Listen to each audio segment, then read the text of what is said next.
Welcome to Sonan's To Your Wednesday. Thanks so much for joining us here again in our sunny studio for some fun things to talk about and some fun things to do as always. That's right. But I always call these like semi-lights. This is the sunniness of the set on the morning blend. When you look up. It burns, but it burns so great. And they're making me sneeze a little too. My allergies are back for some reason. I don't know about you guys, but the seasons as they change, I'm so sensitive to it and I start sneezing. So if I sneeze, God bless me.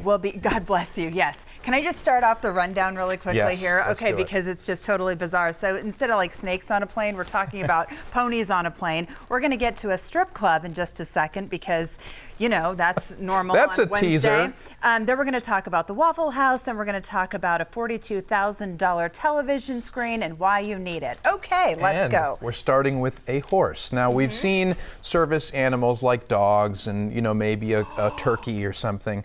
But check this out. I don't know about a turkey. Small. But this is a miniature pony that recently went on a plane. So passengers on an American Airlines flight recently saw this. This is a woman flying with her service horse, and its name is Flirty. Isn't that so cute? Flirty, the 7-year-old miniature horse. She would be more than welcome to sit next to me. You know how I feel about horses, obviously. I've ridden, but you know, therapy horses are everything for so many different people, from, you know, vets with PTSD to children with disabilities or emotional problems. So to me, this is fantastic. I mean, it's better than sitting next to, like, you know, a therapy iguana or something. That's true. I mean, but they say that the horse, it could be stinky too. The iguana just rubs you.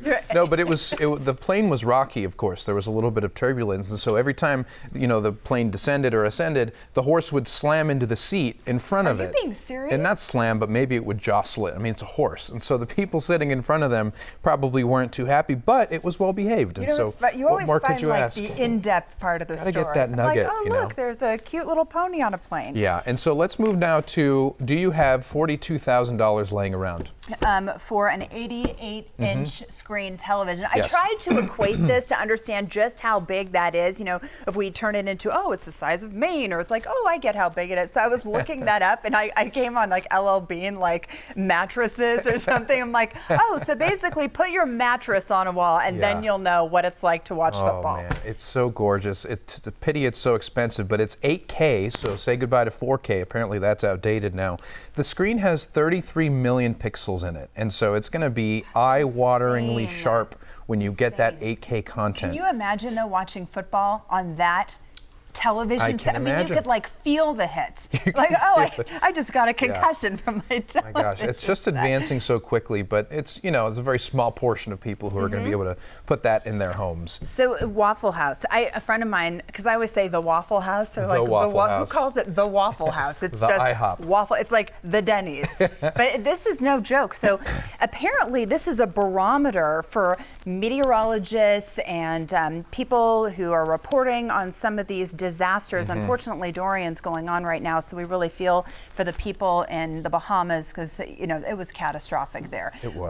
But this is a real thing. So they play an integral role in helping agencies gauge just how quickly a community gets back on its feet and recovers from a storm. It's fascinating. They're calling it, it's unofficial, it's called the Waffle House Index. So basically, if you suffer a disaster where you are and a Waffle House is still open, then you didn't suffer it too bad. If the menu's limited, then, you know, there is some damage. If it's completely closed, then it was a total disaster. So it's unofficial, but the company also has these jump teams that parachute down into these disaster areas to help the employees, but also to reopen those restaurants, because for some people that may be the only food they'll have access to. It's really cool that they do that. Okay, let's get to strip clubs now. You want to get to that strip club. Because that's where people go after they go to strip clubs, right? You know, so I've been told. Yes. When they open a new school, usually it's either in a new building or it used to be a school before, but this school in Milwaukee is opening in what used to be a strip club. And the name of the strip club is Spearmint Rhino. It was, because it closed now. Gosh, I hope it closed. So the pole is gone, but apparently the stage, there you see the carpet in a leopard print, that's all still there. And of course the school officials, they admit it's kind of strange, but quote, God has a sense of humor. If there is one carpet that is dirtier than an elementary school carpet, it's a strip club carpet. I heard that, you know, when they admit the students into the school, they each get a stage name. Oh, stop it. To the Stop school. it. That's what I hear. Anyway. Oh my gosh, okay. Moving on.